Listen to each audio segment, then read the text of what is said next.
For this year's Stephanie Moulton Symposium, our keynote speaker is Dr. Robert Macy. Dr. Macy is the founder and president of the International Trauma Center Boston, as well as the co-founder with Dicki Macy, executive director of the Boston Children's Foundation, and a founding member of the National Child Traumatic Stress Network, NCTSN. Dr. Macy is a member of the Substance Abuse and Mental Health Services Administration SAMHSA Disaster Technical Assistance Center and works nationally to assist SAMHSA in disaster response and recovery.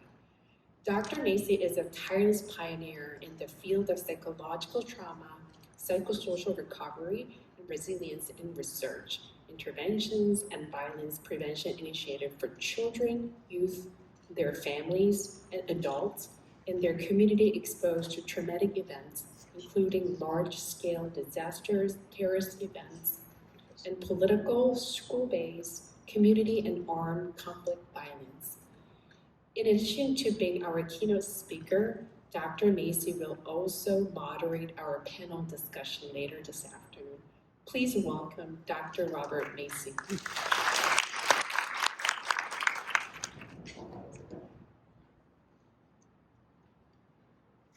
Commissioner, thank you for your kind words in the opening. Thank you for being here, Kim. Thank you, everybody, for attending, giving me and us time. It's an honor to be back after 8 years. So, when I was asked to do this, I started thinking a lot about the last 2 to 3 years, because I was working with a lot of DMH agencies and units and hospitals around safety with COVID and all of the gear that people have to wear and how hard the shifts were.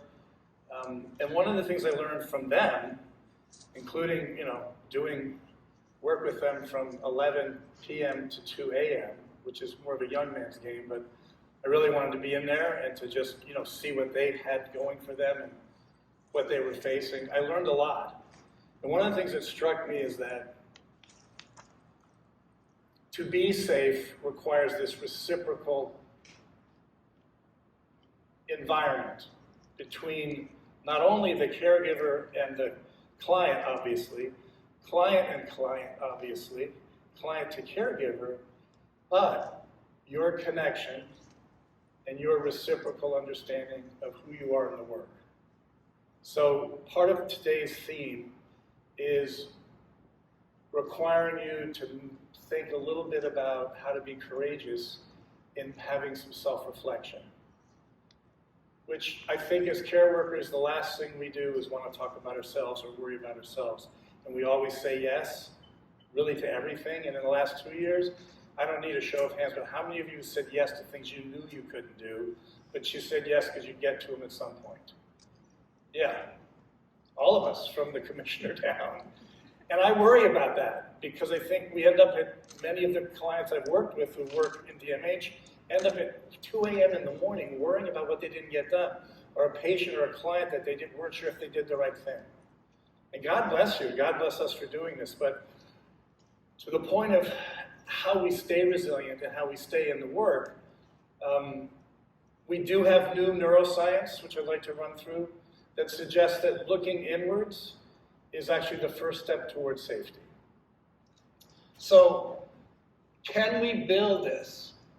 The connection is really dependent on this reciprocity. Now, you'll see in a moment, when I speak about reciprocity, it's already built in. So if everybody would be comfortable taking a nice 3-count breath in, let's try it. Inhale 1, inhale 2, inhale 3. Now, exhale 1, exhale 2, exhale 3, exhale 4, exhale 5, exhale 6, rest. The reciprocity of breath. Once you breathe in, there has to be a reciprocal response to keep yourself balanced, which is the exhale. Make sense? Okay. So we can do this with physiology. What's really interesting now, and we have all the different domains of science agreeing on it, is we can do this with our psyche or our psychological being. Take a moment now. We can do another breath. I love these two images. In order for reciprocity and self-reflection to be engaged, there has to be some sense of stillness, right? Stillness and reflection. So if you'd like to just take a look at the image, if that's comfortable for you, and just let it move into your upper body. And you can take another inhale 1, inhale 2, nice, inhale 3, exhale 1, exhale 2, exhale 3, exhale 4, exhale 5, exhale 6. Rest. Another image, for those of you that don't like a bubble but might like a floating tree. Just going to take 3 to 5 seconds. Thank you. So, what can we trust to build safety and comfort through connection? So I'm trying to break this down for us, and the commissioner's comments were spot on. She gave us really the architecture of it. So now how do we get there? How do we actually get to connection? Now I forget, what do we have in the room? A couple 100 people, 150 people? So there's 150 different right ways to do it. So I'm not going to be prescriptive, but I do want to give you prompts as care workers that how many of you know how many heartbeats you get in one day? About 100,000. 100,000 beats a day. What do most of you choose to spend your heartbeats with? People who need your help. So you're not being selfish if you look inwards to your heart and go, hey, how's my heart doing? How's my connection with self doing? So how do we build this?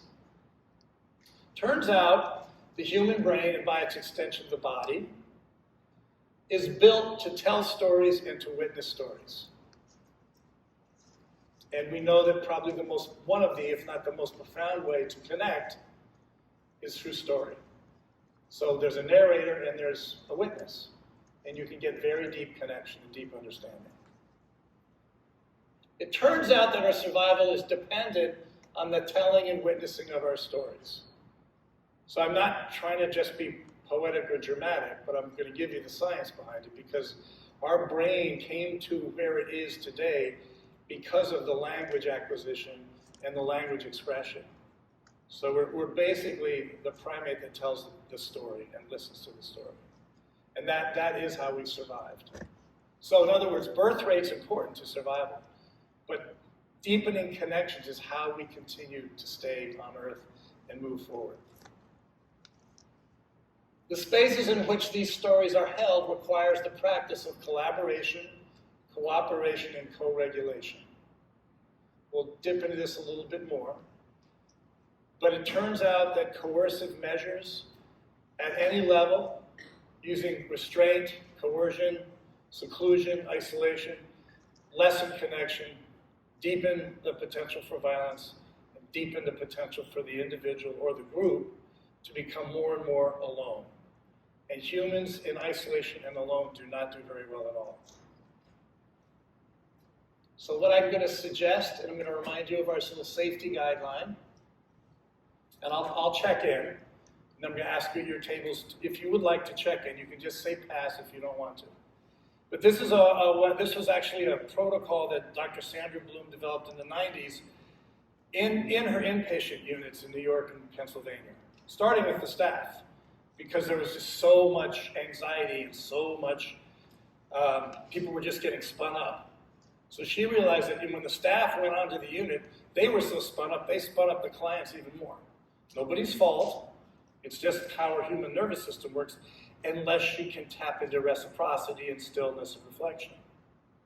And I know that wasn't in any of your job descriptions. I have no authority to mandate anything, but this stuff really, really works. It's how when we go in and help. And more people are using it, including combat soldiers. All right. So I'm just going to see if you'd like to check in by the table. So it's like, hey, how are you doing? But instead, if we say that, what is the number one answer when you say, especially if you're having a really bad day, and I say, hey, how are you? Great. Fine. And we know we're not fine. And I'm probably not fine either when I'm asking you. And if you ask me back, I'm going, yeah, I'm fine too. And that's appropriate because we're busy. So we have to figure out, and this is part of the stories later after lunch, how do we put this into an already too busy day? And some of you may have heard this, but the idea is, can we build in how to go fast by going slow first? So this, if you have 15 people in a meeting, may take 10 minutes. If you have a 75-minute meeting and you spend 10 minutes checking in, the remaining 65 minutes is going to go much better, and you're going to get much more accomplished. Or as my amazing partner and wife says, we need, when we're doing deep connection, we need to make sure that the group is in flocking behavior and not in mobbing behavior. And no one wants to be there, but we kind of end up there with a bad, like a bad start in the morning. So, how's it going physically? How's it going intellectually? How's it going emotionally? And how's it going S? So S has been evolved into three things. The first S was spiritual. If you don't want to go into that domain, how's your specific goal for the day, for the week, for the upcoming weekend? If you don't want to do goals, how's your support? So it just allows the playing field of connection to be stimulated. And as you all are aware, in any field, it's not because of the makeup of our clients, it's because of the makeup of the bureaucracy in the system, and we still don't have parity. It's a very pressurized job, and you can get really very upset and take a lot of things really personally very quickly, sometimes for years. So this is a way of letting a little bit of air out of the tire as a group in a community setting. So back to what can we trust to build this? Well, let's look at it this way. It's already built. So about 1.7 to 1.5 million years ago, the human brain comes online. Just think of that timeline. We can't even imagine it. 200,000 years, our current human nervous system evolved. So we're walking around with approximately, according to all the experts, a 235,000-year-old system. And it hasn't changed much at all. Which, from a science point of view, says, okay, the system works pretty good. Otherwise, there'd be some major changes. A little bit of frontal lobe change that was important, but we have a system that's done this reciprocity and survival, if you will, game and protocol every single day for 200,000 years. And 100,000 to 35,000 years ago, our current human brain, in terms of how we're wired, has come online. So we have a long trajectory in history of how to survive. And I'm not going to get sidelined, I'm going to sidetrack, I promise, but just, it's not really in the slides, but understand that we now know that you can't have a traumatic stress response without having a parallel resiliency response. And the proof is this thing called homeostasis. And homeostasis continues even after your brain and your heart die for 2 to 3 hours at the cellular level. So it's a very strong trajectory, okay? Hopefully you can see this, although it's not that important. If you look at the top, we're looking at the evolution of the brains, non-human primates to human primate. The reason the human brain is the biggest is not because it developed a frontal lobe. It's because we develop language. Our opposing thumb is important, but it turns out language, which is not, it gets partly organized in the frontal lobe, but if you look, I don't know if I got this thing here, but if you look at the human brain, it has the largest amount of, here's our theme, connections that allow us to produce speech and understand speech. I just wanted to show you these two brain slides. So the brain is pre-wired to connect all the time. And as experts in behavioral health, you know, and it's probably a little sliver of my sadness, when you're working with people that have extreme disruption, one of the things that's primary to the disruption is they're not connected. There's no sense of connection, sometimes even to themselves or quote, reality, which we know is a big, big topic. So this is a brain that is fully metabolized, meaning the blood is equally distributed throughout the entire brain and the spinal cord at the top bottom of the brain. Right, so everything's working. So this is when the lower functions, the midbrain functions, and the upper functions are all working beautifully. How many of you have had that feeling? I hope most of you at some point, right? Now, this is about 160-year-old science. When they didn't have scanners, a team in 1860 figured this out. The usual regulatory systems of adults is a top-down processing. So frontal lobe top, back here. So we process in a way that we can access language, we can acquire language, we can hear it, we can understand it, we can work through stress. It's based on cognition and operated by the brain's neocortex. Neo means new bark. This is a bark, right? So it's It's the first 4 or 5 centimeters. This allows for high-level executive function like observing, monitoring, integrating, and planning. This system functions effectively, however, only if it succeeds in inhibiting the input from the lower brain levels. Anybody know what I mean about input from lower brain? Anybody got so mad you could hardly talk? Right, so lower brain decides it needs to speak up, and upper brain has to give up function. It's called recruitment. And what literally happens when you scan it is the blood gets recruited from the front, the top, and the sides, this is our language center, back to our right rear quadrant. Now this is activated for good reason. It's activated to protect connection, to seek out connection, and to stop anyone from hurting connection. Beautiful system. Interesting though, we're no longer in homeostasis on purpose. You go out of balance to try and get back into balance.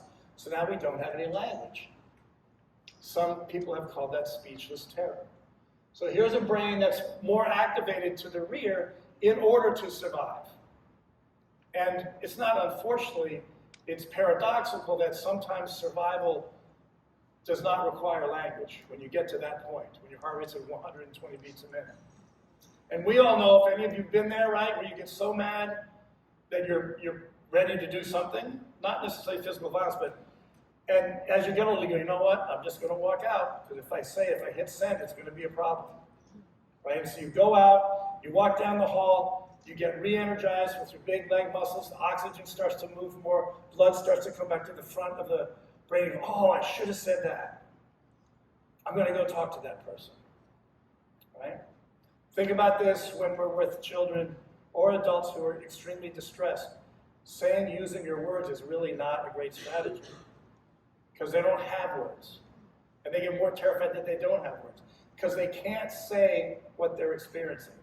It's called transitory alexithymia, the inability to state what's going on with you in the moment. That happens to us as staff, between staff, it happens to us with clients, it happens between clients. It can happen with yourself when you're sitting in a chair alone and you just don't know what to do next. Which is why we're talking about this today, is how do we use self-reflection to connect with ourselves so we can stay in connection with others. So there is a fragmentation of sanctuary in the entire United States. It was here before COVID. COVID certainly increased the demand, which increased the pressure, and then reduced the amount of people we needed and increased, quote, the acuity of the client. And the clients got blamed, which really wasn't the case. It was the acuity of the relationship between caregiver, staff, family, system, and money. And the commissioner could do a much better job than that explaining some of the delicacies of that. Nobody meant to do it, but when sanctuary gets fragmented, connection starts to disappear.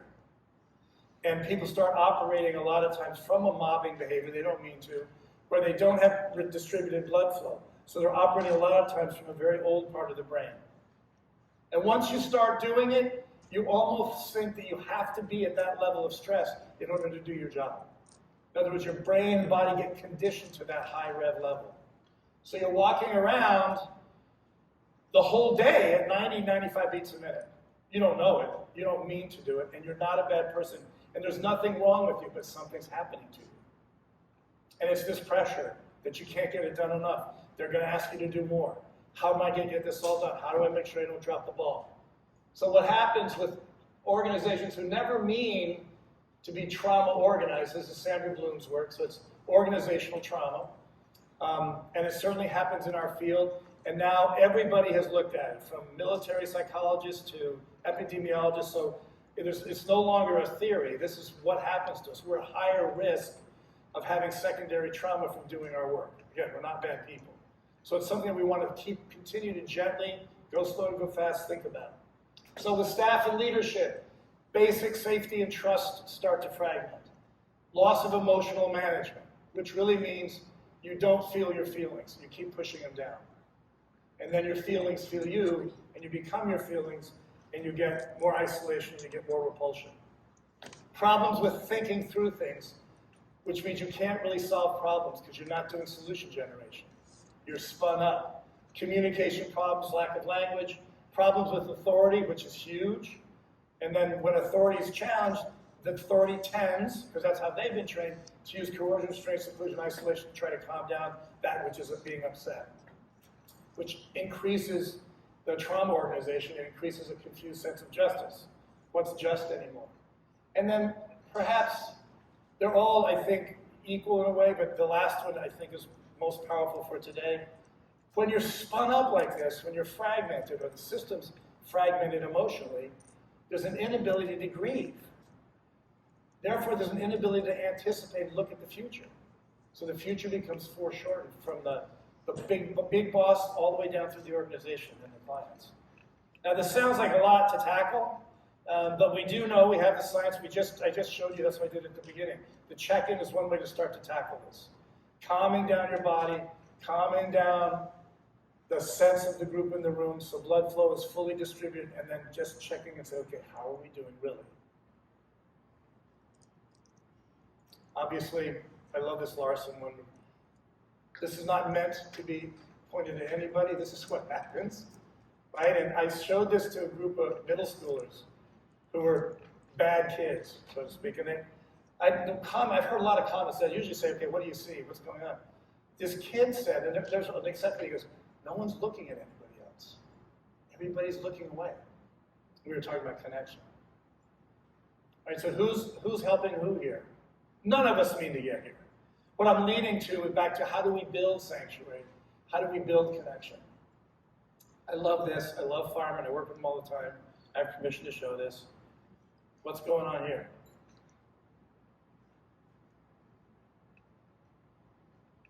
This is the only pop quiz. You all have straight A's though, so don't worry. So one way we talk about this slide is the trauma train. So what's happening? You get the picture? So they're using the hose shields, which are perfect for a highway, on a railroad track. So this is a system disorganization, not on purpose. What's going to happen if the train comes? Well, minimally, the train is going to cut off the water, which is a life-saving measure. And more than likely than not, the train's also going to derail. So now you've got a much bigger problem. No one means to do this. But you move fast, and you really think you got everything in place. So again, my pitch is, how do we slow this down? Right now, starting today, without abrogating our duties, without not showing up, but how can we pace ourselves? Because we're not going to get it all done. Beautiful, wonderful caregivers. We're not going to get it all done. And that's not on us. As long as you're not being purposely evil or not showing up to work, you're doing an amazing job with your 100,000 beats a day. Most of you probably have given 2 or 3 lifetimes of service already. So the antidote, if you will, to fragmentation, to the lack of sanctuary is building and sustaining our own healing community. And I always like to start right now, because we got a community together. So this is a very interesting, cool thing for all of us just to get as a baseline. That we're biologically primed to seek survival data, this 200,000-year-old system. It's expert at it. Can it go a bit funky and haywire? Sure. But what I'm asking us, and I think a lot of you have already learned this in your clinical practice or your psychosocial practice, is you look for leadership in the client, you look for what they're doing well, and you start to move in on that territory. Because no matter how disruptive and distressed a person is, enough part of that response system is seeking safety. And part of it's detecting threat. And what we need to do is figure out how we hook into the safety-seeking piece, which helps them tremendously. So we have the 2 buckets, right, of survival data. Let's see if this works. What is survival data? Threat and safety. Obviously, there's a ton more. And then we have a moderating system, which is cool. It's 200,000-year-olds, called the appraisal system. It helps us understand most of the time where the threat is and where the safety is, unless we get confused. And many of you have had clients that mistake safety for threat and threat for safety, and then their life gets much more complicated. And that's because most of the time, folks, whether it's trauma or not, if it's an active illness that's disrupting their equilibrium, they may mistake safety a lot of times, and it's actually threatening. That's because they're expert at threat detection, and they haven't practiced enough safety seeking. That I am, on purpose, I don't think it's reducing. I want to simplify the entire pantheon of DSM-5 in terms of all of our symptom sets, which are relevant. But if you look across all the disorders, this holds. And one of the treatments we all hope we can provide to the client is how to help them start safety seeking and reduce their threat detection. Meaning, how do you get them safe? And by the way, if you can't get them safe, you can get them comfortable. So a lot of clients may not get safe first, but we can get them comfortable, usually working with their bodies and their spinal cord in a nice, safe chair. So we don't have to go for safety. If we can get comfort first, then we can move into the other domains. Anybody had a day like this? So we're going to say that they, on the end of the cliff, could be a man or a woman. We know they probably have 2% body fat, right? They're in supreme shape. In other words, they're extremely prepared. They've been running, jumping, hunting, playing, loving, sleeping, eating, doing it all over again since they were 2 years old. So they're beautifully prepared. They have the same system we have, and we have the same system they have. We may be a little more out of practice in some domains, right? We also know that posture didn't start there. It started at the top of the mountain. And now we're in a place where most people would say, what are your choices, fight or flee, right? Well, fleeing is not a great option because it's a long drop. Fighting is problematic. They have a pretty good looking spear, but that's a big animal with large teeth. Is there another option? This is the option I'm trying to get us all to play around with today and in your future practices, how you access the appraisal system.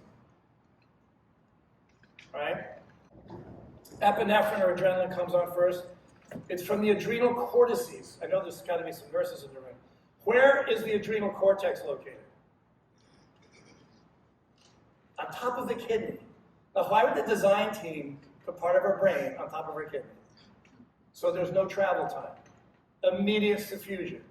1/1000th of a second, the entire thoracic cavity is infused with adrenaline, which, as you know, gets you pretty jacked up.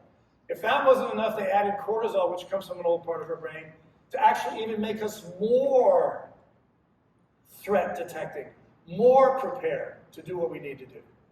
And then the design team said, you know what, we better throw in some beta endorphins, our endogenous opiates. You can't overdose on them. Anybody know what those are? They're good ones, serotonin and oxytocin, potion of devotion, right? Those come down a 1/1000th of a second later. They don't mitigate the effects of adrenaline and cortisol, but they modify how it's expressed in the body. So you get this. Look, I know it's a cartoon, but do they look extremely scared? Anxious? Do they look prepared? Yeah. So they're in this moment where they're doing both. They're safety seeking and they're threat detecting, and they start to have lower breath, lower heart rate, and at this point, they are so perfectly prepared that they don't need to do anything. They wait for the tiger to make the next move.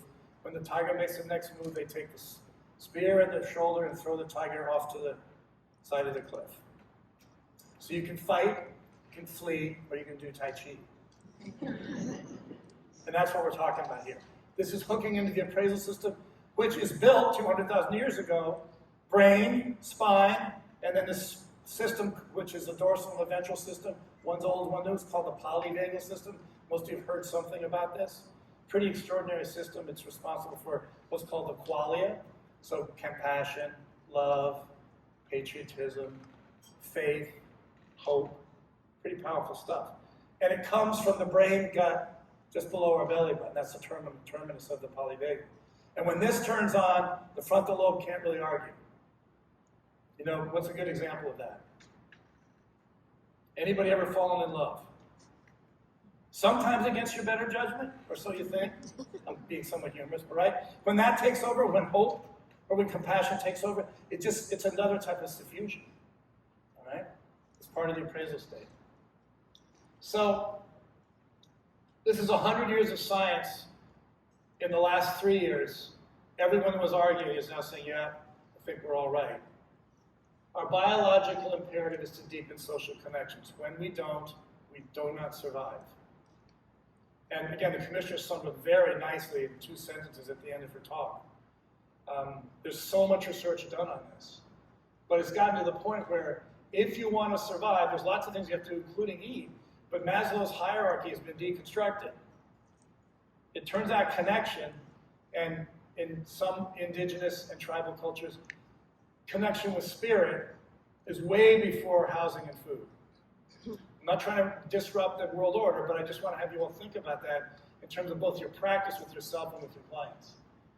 So our history of narration and collective witnessing of narrative allow us to deepen connection if we create space and place to storytell and to witness.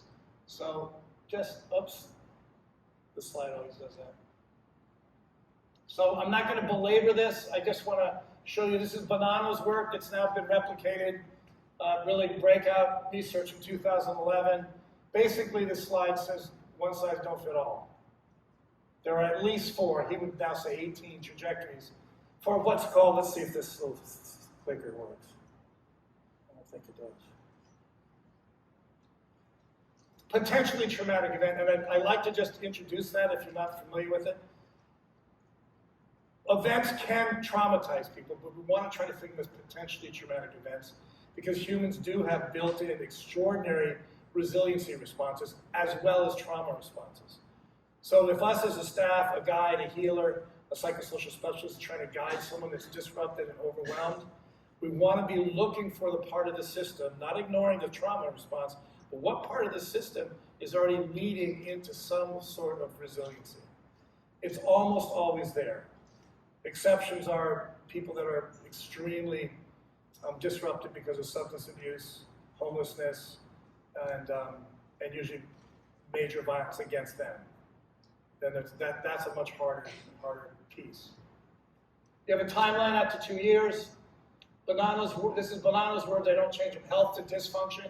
Dysfunction would be the SF-36 type of questions, where when you get up into dysfunction, you're not going to work, you're not doing your activities of daily living, you're having a hard time connecting, whether or not you have a mental illness or not. About one group, which I think all these groups I would label resilient, but he used these words. So one group never gets a bump, right? He called them resilient. One group goes up into dysfunction, and at 3 months goes into more dysfunction, and then slowly comes back to baseline. Third group goes up, and then 1 year goes up more, and at almost 2 years goes up even more. He called them delayed. And a fourth group goes up and doesn't come down. What do we think?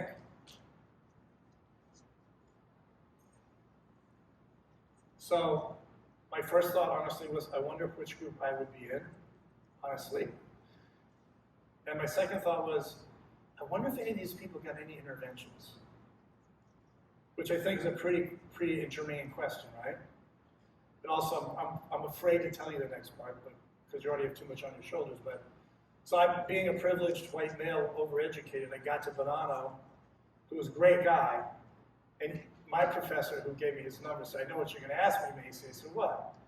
He said, "You're going to ask me if these people got intervention." I said, "Exactly." He goes, "No, we didn't. They didn't screen for people going back to church or doing yoga or that, but nobody got a formal intervention from a caregiver." So just think about that. Not that you already have too much to do. But anywhere we do interventions, and most interventions now are fairly science-based and work really well, most of them are asset-based and look at resiliency responses, which doesn't mean you have to be resilient. We're just from the science side, what does resilience look like for this particular person? And we have to also obviously include if a person's coming from a tradition of transgenerational enslavement and bias and lack of access, that's a whole other piece that we have to consider. With them, we actually have to ask them, teach me how to work with you so we can get at this piece. Right? But think about any one of these trajectories when you intervene. Now, the other reason I'm saying this, and again, commissioners in the room and some of their deputies are, if you can't get to something today, you can get to it from 2 weeks from now. Obviously, we're not going to let someone bleed out, we're not going to let someone suffer. But we have to become a bit more scientific about our approach as caregivers. We're not going to get to them all in the timeline that our people have asked us to do. So we do our best to do our own air traffic control.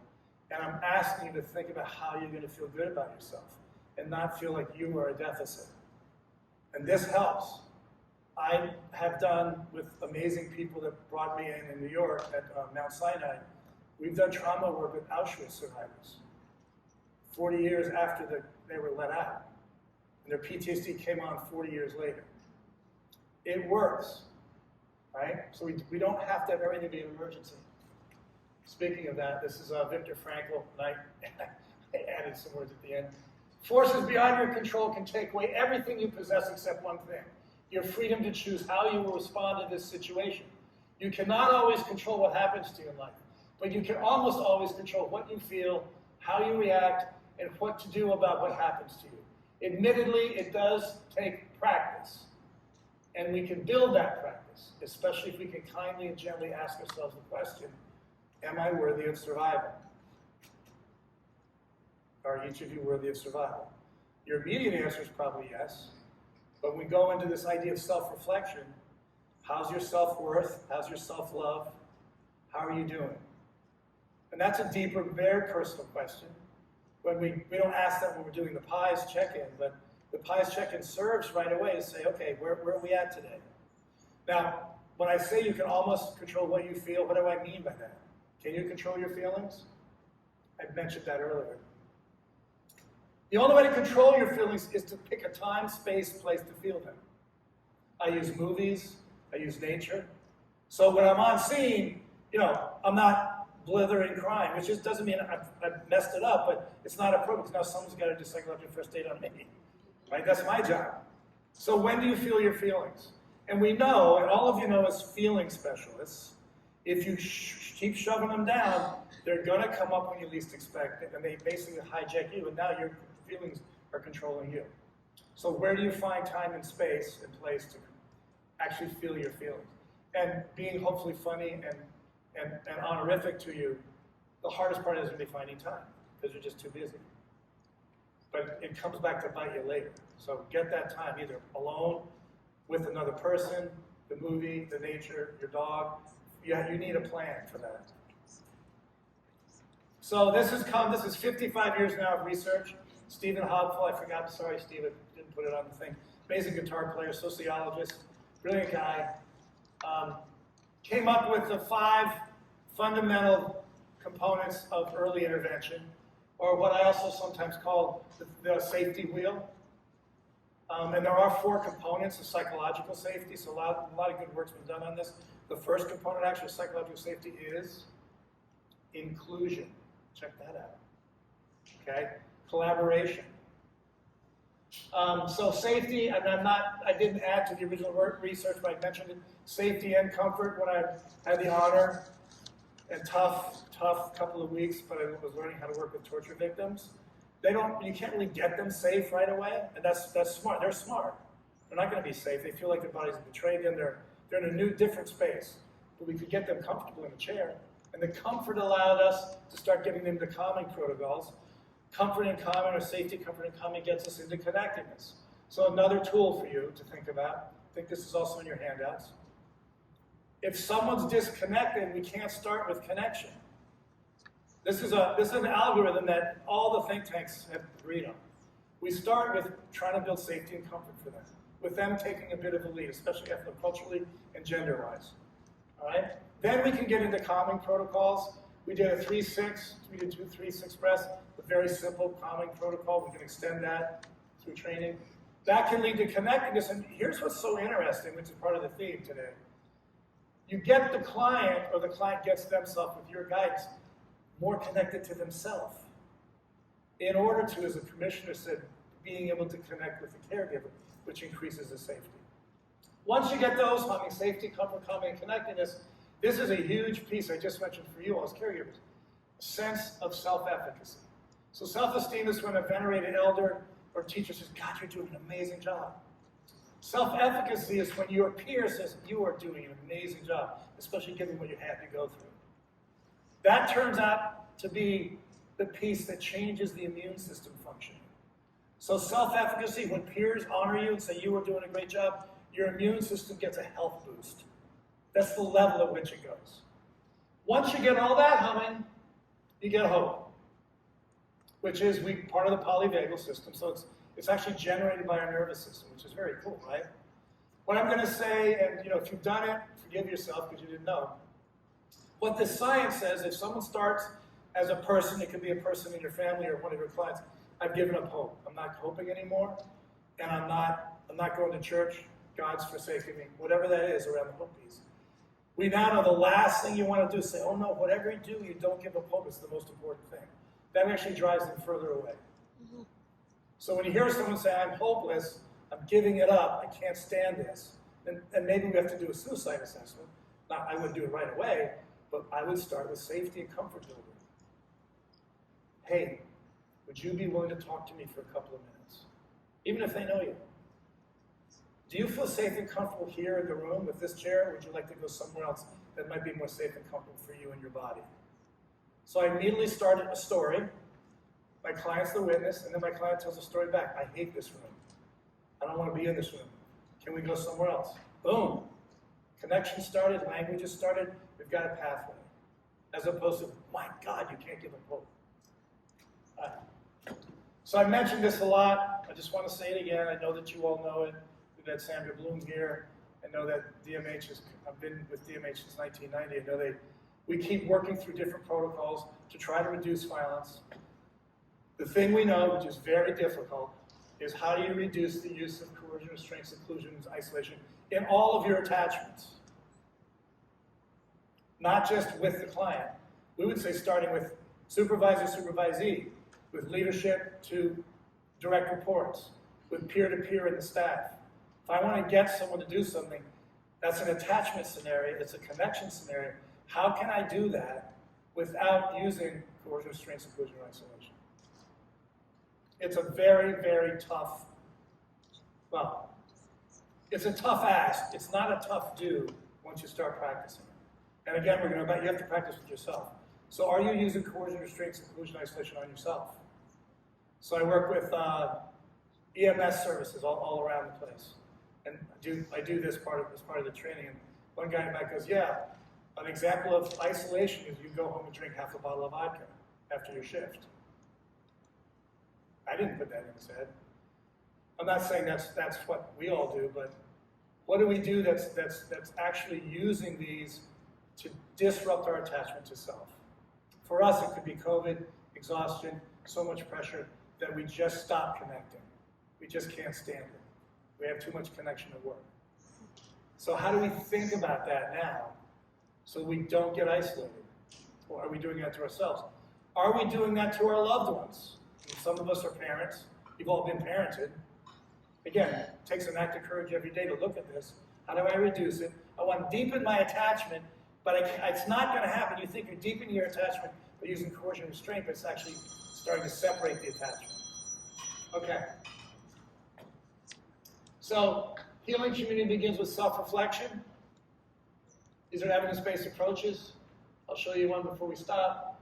Is there restraint, seclusion, coercion, isolation in your life right now? How will you gently reduce the use of aggression to maintain connection and attachment? Thank you. Okay. Judy said in the book, she's one of my heroes. Still causing trouble today. She's probably the world leader in trying to stop trafficking of women. All the perpetrator requires is silence. That's a whole book. And we all work at some level or another with someone that's had perpetration in their lives. And that perpetration energy can get to us as caretakers, and it can actually silence us. So part of our job in doing it in a sequenced, safe, calm, comfortable, connected way is how do we allow the caretaker and the service recipient voice. It has to be done very carefully. If they're silent, we start with good for you. You can do what you need to do to be safe, and being a witness is just as powerful as narrating. So we have to honor that position. But give them a space and a place where they may be able to find voice.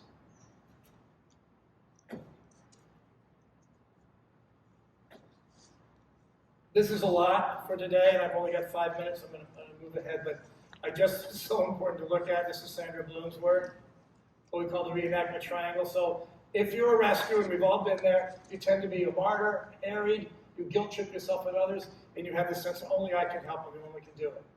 Right? You're working with a victim or a survivor who's helpless, overwhelmed, inadequate, possibly entitled. They hurt you because you're so deep into save and rescue. They hurt you. You get very upset that they're hurting you because, hey, I've been spending 6 months on you. Now you've been hurt, so you've been perpetrated. So you become a persecutor, you hurt them, and then you become a victim. Persecutors deny vulnerability, critical, blaming, rigid bullying. So getting off the trauma triangle is a big deal for us. So I think I put it in your packet. You're not a bad person. Something happened to you. If you go into this field, this is going to happen. And it's supposed to happen, so you can learn. You just want to figure out how to re-script yourself and get off of it. So I'm going to skip that, skip that, skip that. Where's the one I want? Well, I want to at least have a look at these. So when we pick space, obviously we're inside a lot, and it's Boston, so it's cold in the winter, but thinking about connecting with self and then other, what are you going to do? Again, and I know you know this, but I want to emphasize it takes time. You're going to have to calendar some time in your schedule. So this is a very connected tree, right? Even though this is motion, very, very connected. So you can pick connection spaces that help your body develop the trust it needs to do some of the things we're talking about. Picking the environment. Okay, here's what I was looking for. You cannot save someone from something that's already happened to them. Please do not try. So if you're not saving and rescuing, what are you really doing? Or as Father G says from South Central LA, if you're not preaching to the choir, who are you preaching to? So I say this again with a lot of love and compassion. I don't mean abandon patients and don't care. I mean, you know you can't rescue them and save them from something that's already happened. It's already happened. And what happens is, if you do this well, and you practice your self-reflection, you're connected, they realize that they've got to figure it out. That you're not there to take away their pain and suffering. But you are there, you'll never leave them. You're there to guide them towards their resiliency piece, towards decision-making that allows them to get safe, comfortable, calm, and connected. And then don't create codependence, which nobody wants to do, but if your client feels really, really good when you're with them, and when you're not with them, they don't, that's usually a challenge. That becomes a bit of a problem. And it takes time over the years to develop this. I know I have to stop very soon. So, summary, if you do self-reflection, looking inward, getting some breath work done, calming your heart rate, slowing yourself down, you get a much better view of the field. You can then build this cooperation, collaboration. Co-regulation is a tuning fork. This is a 200,000-year-old nervous system. When you're proximal to somebody else, you start to attune to each other. It's either going to be flocking or repulsion. So how do we work with that? Allowing you to build boundaries to protect and deepen connection. I would say that it would be one of the most important things DMH can do in its current initiatives to increase safety, is building boundaries, building time in the day for us to deepen connection. And our mediator that allows us to do that from the tiger slide is the appraisal system. I'm going to end with this. You can't do this alone.